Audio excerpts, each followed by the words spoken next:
The ANC government is about consumption. It's not about production. The production in South Africa is totally secondary to them, and where production competes with consumption, consumption wins.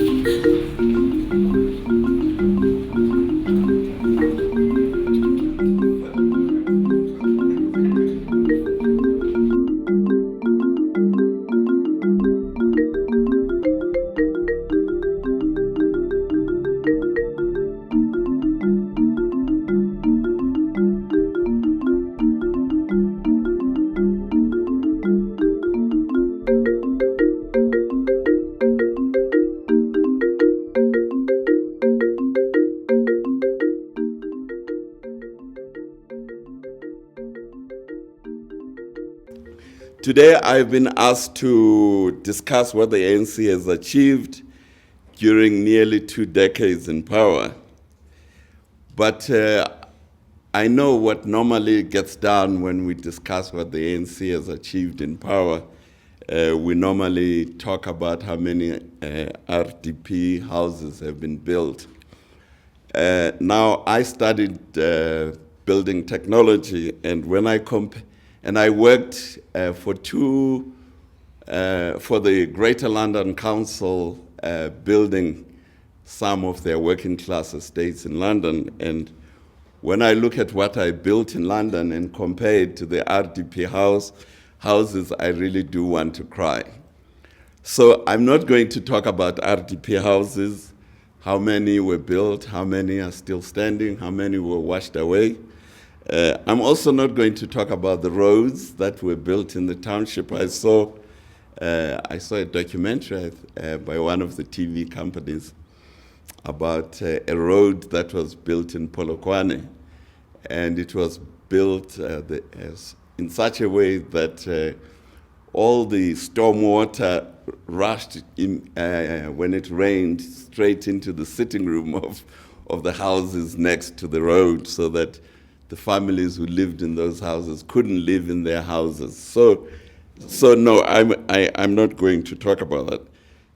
I'm going to talk about something which I find more interesting, which is the type of society that South Africa has produced during the last 18 years, or during the 18 years of ANC rule. What is of interest, I think, to me anyway, is what is the potential for South Africa to become an equitable, developed society, similar, for example, to a country like South Korea, which today has a per capita income of 31,000 US dollars. I think this is a model we should aspire to, because Africa and South Africa shares a great deal with Korea, and I think South Korea, and I visited Korea a couple of times, shows that it can be done. But in order to do it, there are many, many things that have to be put in place. In my introduction to Advocates for Change, I argued that it is the attributes of the dominant political elite which determines whether a country develops or does not develop. And it seems to me that this is what gets lost in all the huge volume of literature that is produced by the World Bank, by the IMF, and by many others who write about Africa's problems. The reality is that the process of development, and I think by development really means growth and productivity of labor. That's really what development is about.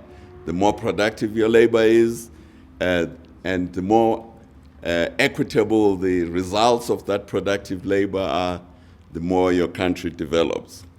That is essentially what development is all about. The most developed African country, many South Africans, I know this will come as a disappointment, is not South Africa. The most developed African country is Mauritius. And in Advocates for Change, we have a chapter there by a Mauritian which looks at what is it that made Mauritius what the most developed country in Africa. In preparing for this presentation, I had a look and I compared a number of key indicators between South Africa and Mauritius. And I think this will probably come to you as a surprise. Unemployment in Mauritius is 7.8%. The latest figures of unemployment in South Africa is 23.9%. And as you know, you can add at least another 10% to that for the discouraged workers. So you can see that South Africa has its problems. Per capita GDP of Mauritius is 14,000 US dollars, or on a PPP basis. South Africa is 11,000. But when you start to look at the quality of life of the people of Mauritius and look at and compare that to the people of South Africa, then you get to understand South Africa's problems. The life expectancy of Mauritius at birth is 74 years. In South Africa, it is 49 years. Manufacturing industry as a percentage of GDP in Mauritius is 22%.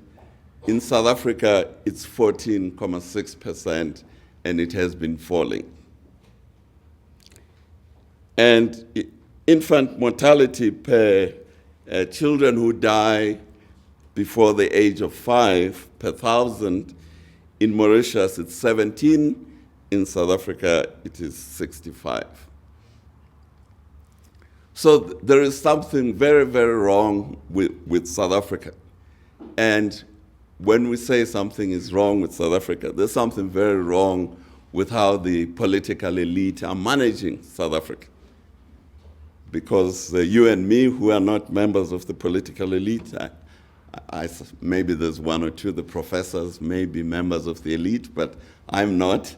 Those who are, it is really on the table of the political elite where these statistics come from. So I thought I should have a look to say briefly how the elite in South Africa over the last 100 years, what have been the attributes of the elite over the last 100 years in South Africa. Because during the last 100 years, we have had two types of elites, of dominant political elites. Interestingly, both westernized Christian elites and very much the products of the West. What distinguished these two elites politically clustered around Afrikaner nationalism, and another elite were clustered around African nationalism. So what were the two different attributes of these two elites who have been ruling South Africa since the British gave us our independence, or since we attained our independence in 1910? I think we tend to forget about that South Africa has been an independent country for over 100 years. The fact that you didn't agree with the Afrikaner nationalists didn't mean we were a colony of the British or of anyone else. There is a fantasy theory by the South African Communist Party called colonialism of a special type, which when we have time, one day, not today, we can look into that theory. So we have had two, during the last 100 years, two dominant political elites. What distinguished these two political elites is not that one was white and the other was black. What distinguished them is that one elite were property owners, which were the Afrikaner nationalists. I think you all know about the Boer War, or the Boer generals who the British handed power to. They were landowners. The other elite, the African nationalist elite, were not property owners. They were mainly professionals of one description or another, but they were not property owners. So if we want to ask ourselves how, given these two attributes of these two elites in South Africa,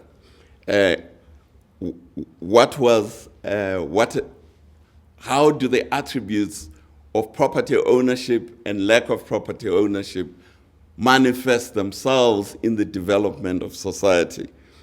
I've done a very schematic presentation of what happens to how an elite that owns property survives, how does it look after itself, how does it reproduce itself, and how does it organize the society. And how does an elite that does not own property, how does it reproduce itself, and how does it organize society? You can see when we look at the Afrikaner elite, which was the dominant elite between 1910 and 1994, that given that they were property owners and they were owners of productive assets, their private consumption was essentially funded from profits. Profits initially from agriculture, from exploitation of labor in agriculture. And there's the fascinating book, which I'm sure many of you have read, by Charles van Onselen, which brings out a very, very graphic story about the role of sharecroppers who were the partners, so to speak, of the property owners in the former Boer republics. We know about slavery in the Western Cape and then other forms of labor tenants. But all those were forms of creating profit for the owners of land, who were the dominant elite that the British handed power to. But you can see what happens if an elite reproduces itself by profit. Then society has a number of resources that are not being consumed but go into investment. And you can see what happened during that era. Government revenues, loans, foreign aid, private savings go into investment in the society.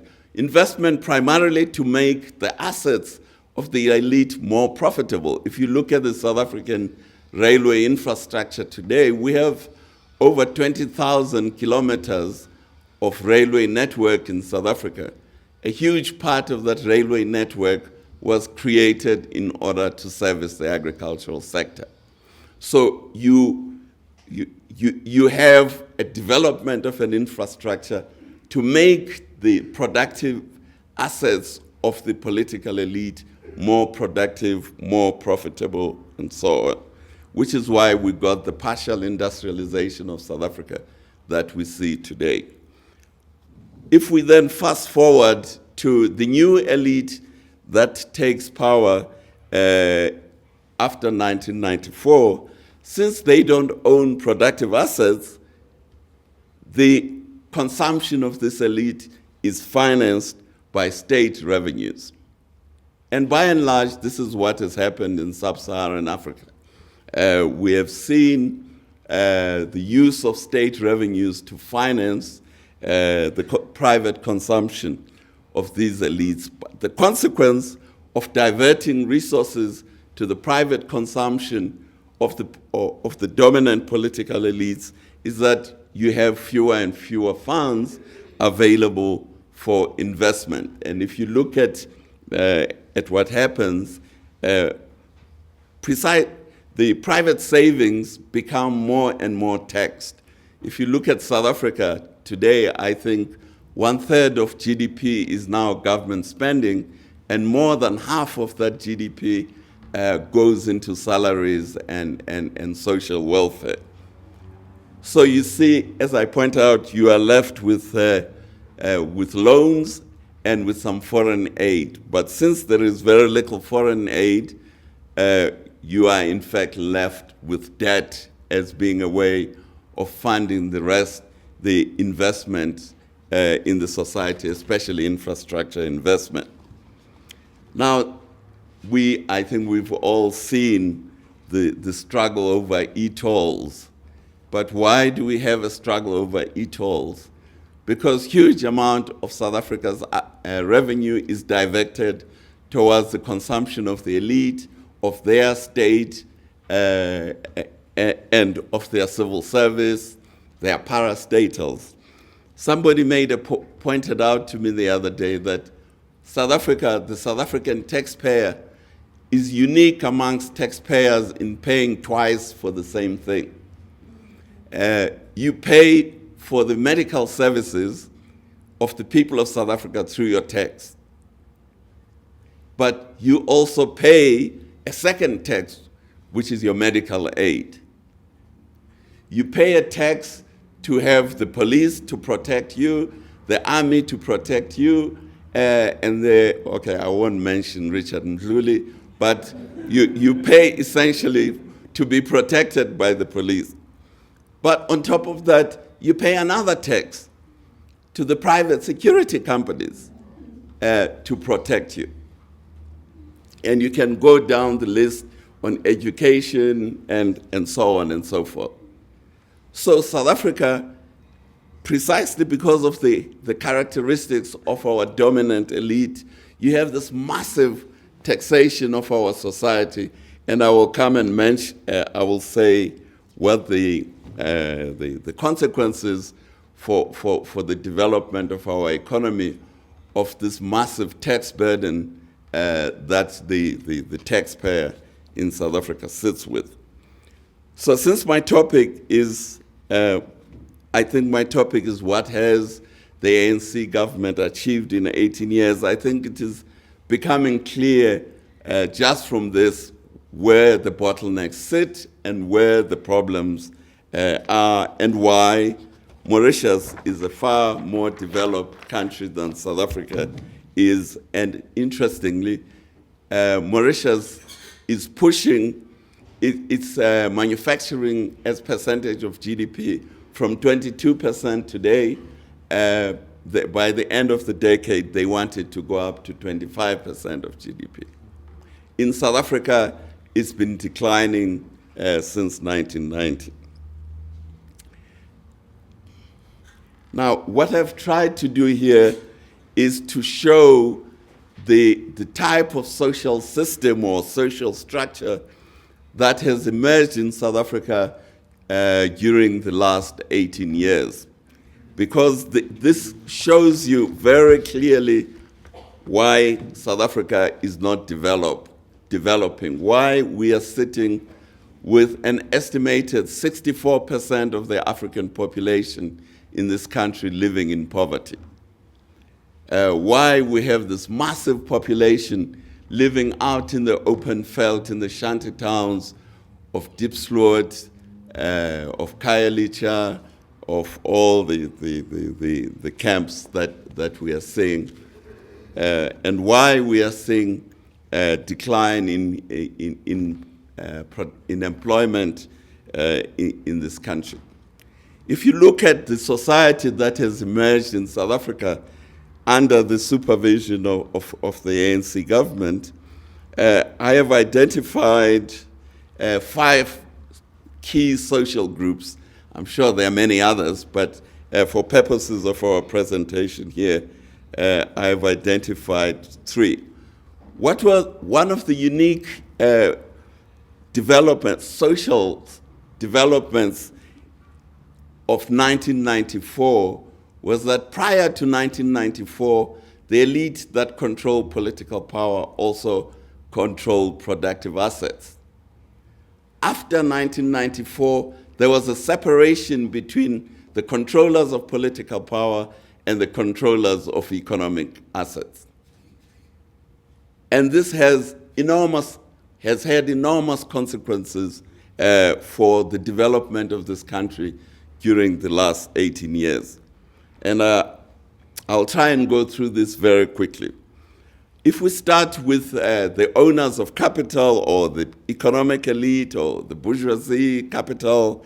Now, if you look at the capitalist class in South Africa, its strength is that it owns the productive assets of South Africa, the banks, the mines, all the things that Julius Malema wants to nationalize. But most importantly, it controls the higher levels of skills that we have in this country. If you look at the managers, the engineers, the accountants, they are within the capitalist part of the society. However, this group has the key weakness, as I pointed out, that it does not control the government. It is dependent on the state for electric power and for transport. Now, in a country like South Africa, where its industry is in the center of the country, then rather than at the coast, then the issue of who controls the transport system becomes extremely crucial. Because of the fact that it does not control political power, this group has major vulnerabilities. First, it is vulnerable to asset seizure. It is vulnerable to onerous taxation, and above all, it is vulnerable to corruption. So this group has to find ways of defending itself, and there are a number of ways in which it has defended itself. Now, one of the ways in which it defends itself is through moving capital out of South Africa.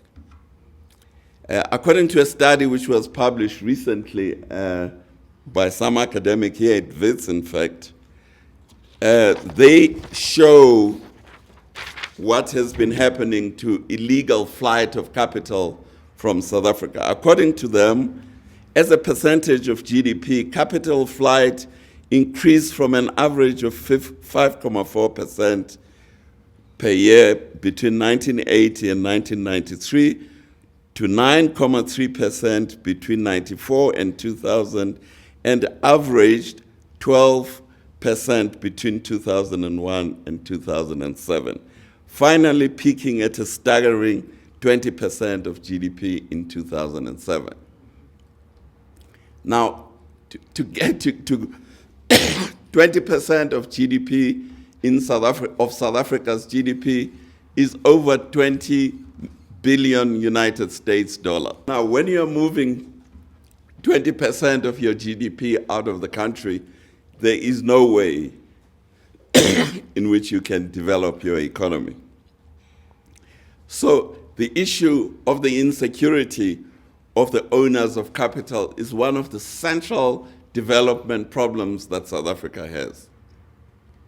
You can scream and shout at them as you wish, which COSATU likes doing, and which the ANC likes doing, but there is no way it is going to change their insecurity. Recently, it was revealed that R500 billion rands are sitting in the bank accounts of the corporate sector in this country, not being invested. And this is a manifestation of this vulnerability. Now, if we move to the second group, which are the political elite, the term that I used, which I got from my years in East Africa, the Tanzanians, where I lived and worked in the 1970s, they came up with what they called the bureaucratic bourgeoisie. And it was one of the challenges of the social scientists in East Africa as to Where does the bureaucratic bourgeoisie come from? Where is it taking the country to? How does it make its living? And we now have a similar class in South Africa which controls state power. Now, what are the core objectives of this group? As I pointed out, is to maximize the consumption of the black middle class and the constituency that puts that middle class into power. And its strength is it controls the state and it controls government revenues. Pravin Gordhan announced in his last budget that South African government expenditure this financial year is going to reach R1 trillion. Now, R1 trillion is an awful lot of money. It does have a key weakness, though, which is that it is dependent primarily on the underclass to be elected. According to a study that I saw, 70% of the people who vote for the ANC do not work and have not passed completed their high school.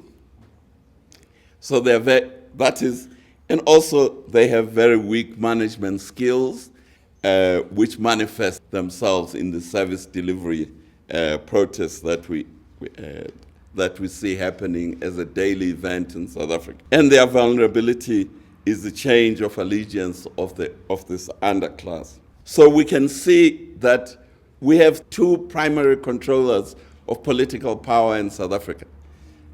These are the political elite, which substantively is the black middle class, and interestingly, the underclass. Because the underclass are the single largest voting bloc in South Africa. I saw a study recently by the Saldru people at the University of Cape Town, where they estimate that between 53% and 75% of the African population lives in poverty. But that is the core of our voting constituency. So we have a very, I don't know what to call it, we have a very unique political system in South Africa where political power is controlled by the middle class. That's not so unique. But what is unique is that this middle class has an alliance with the poor and with the unemployed, which I call the underclass.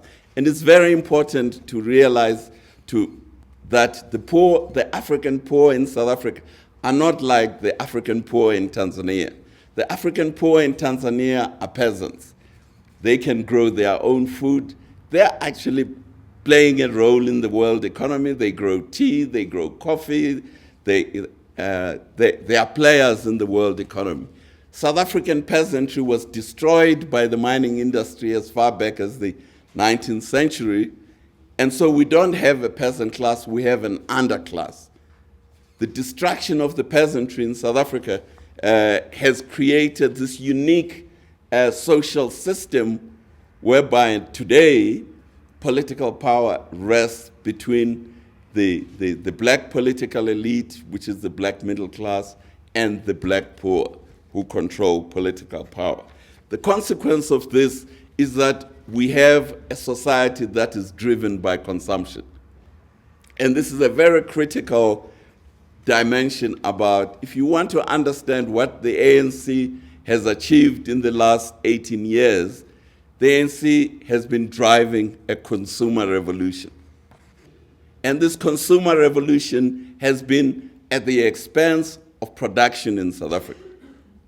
The consequence of this is we have a shrinking employment in the production sector of our society, and a ballooning consumption by the black elite. Of course, the white elite still retain their resources, and they are moving some of them out of the country. But the growth we are seeing is the consumption of the black masses through the welfare program, and the consumption of the black elite through state revenues. The consequence of this are very, very clear, is the deindustrialization of South Africa. Massive deindustrialization that we are seeing. If you compare South Africa with other BRIC countries, household consumption as a percentage of gross domestic product, this comes out very, very clearly that South Africa is a consumer society. If you take China, household consumption in China relative to the GDP has been declining since 1990, which is where those figures, these come from OECD, by the way. You can see what I said. But if you look at South Africa, household consumption as a percentage of GDP is climbing and climbing.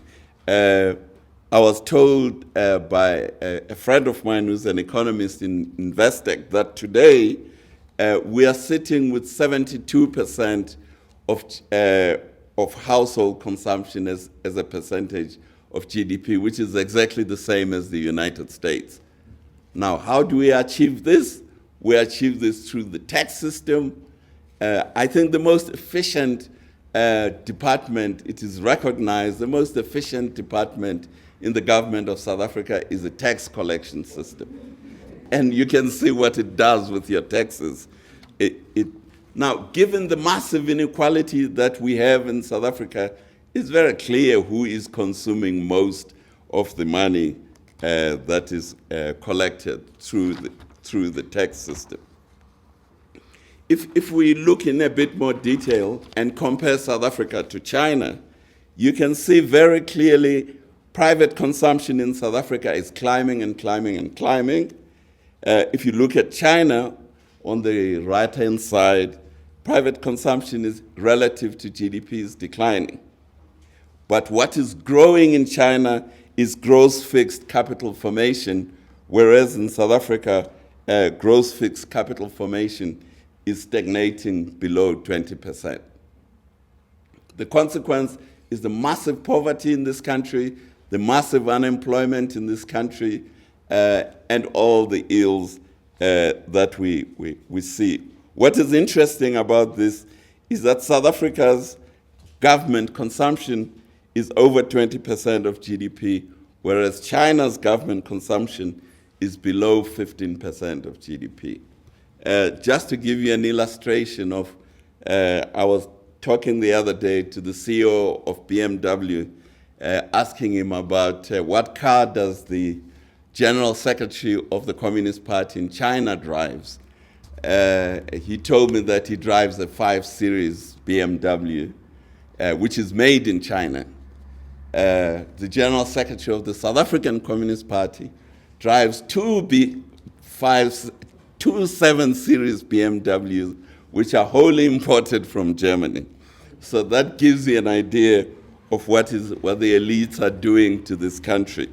You can see what this is doing to the employment trends in South Africa. If you look at that orange line on this side, it's looking at South Africa from 1980 to 2000, and it's showing the employment trend, and this is formal sector employment, and you can see very clearly that the employment in South Africa, formal sector employment in South Africa is shrinking.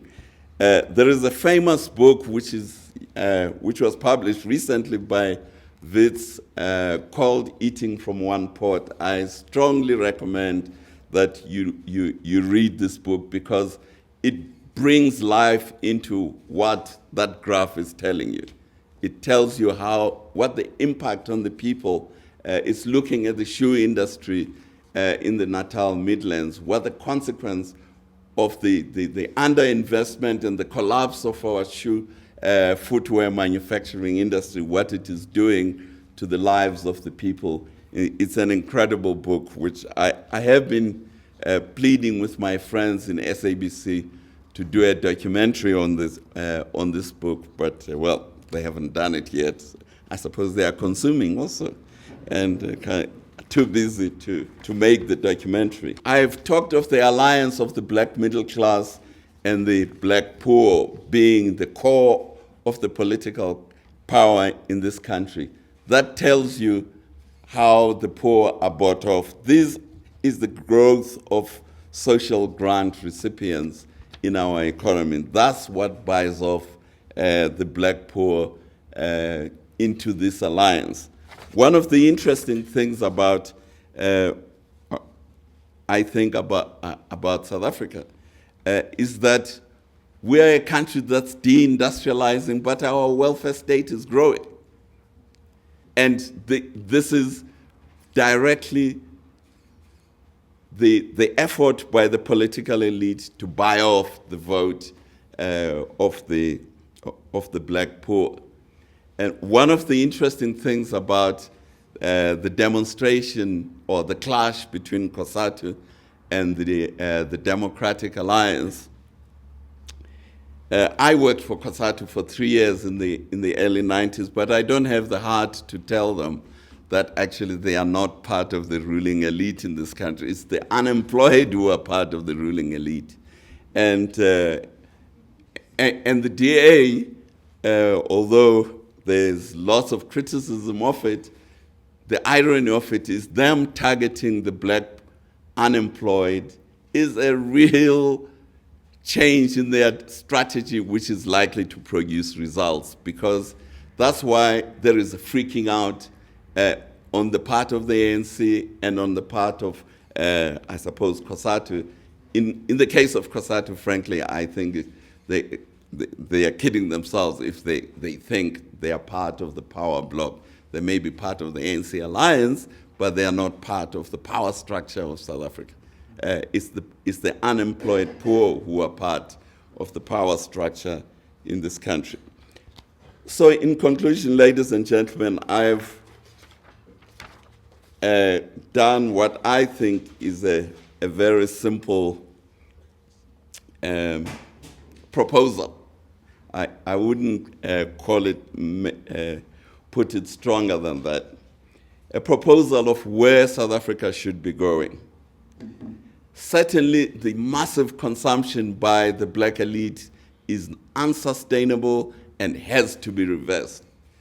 I saw the other day there was the Star newspaper published a whole page about the salaries of the executives of the Johannesburg municipality. There wasn't a single one of them who was earning less than R1 million. And what do these guys actually do?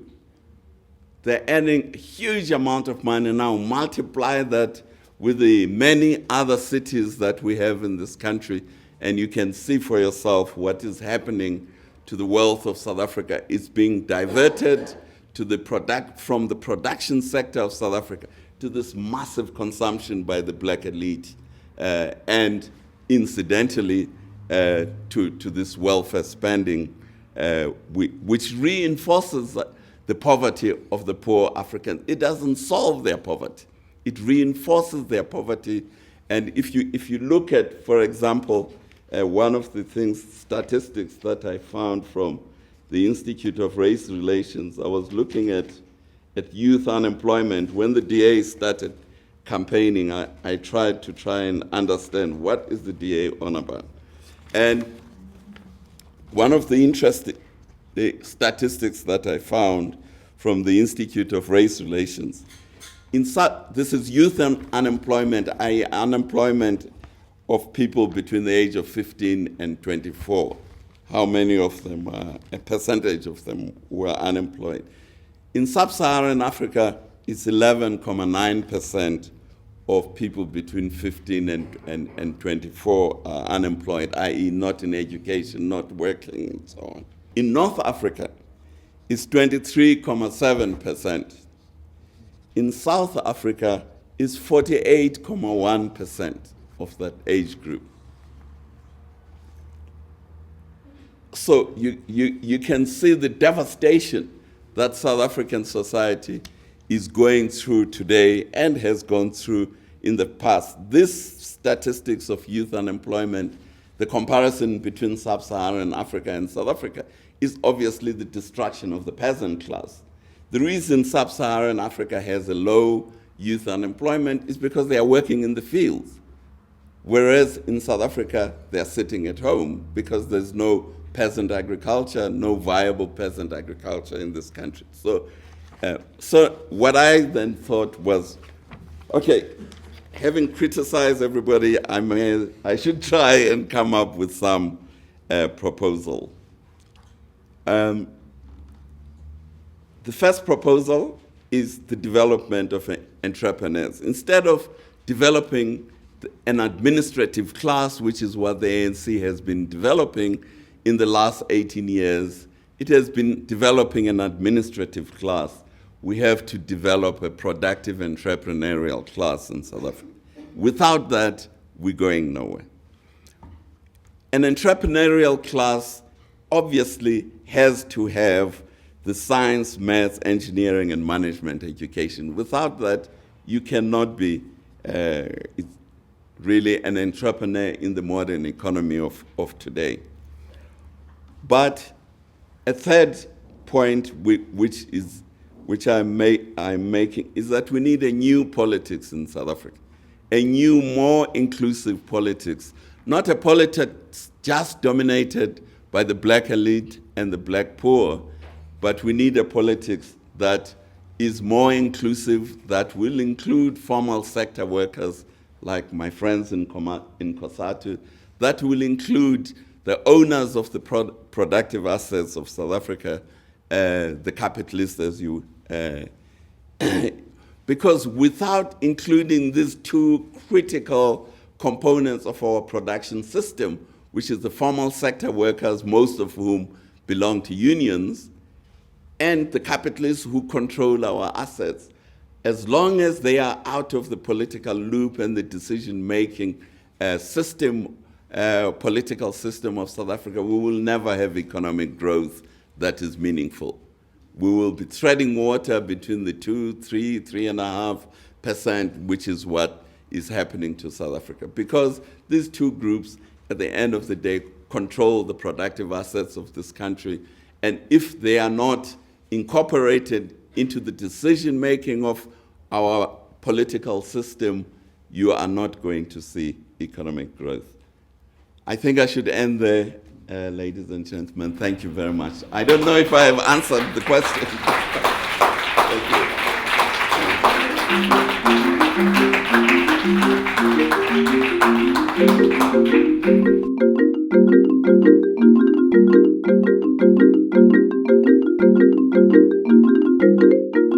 you.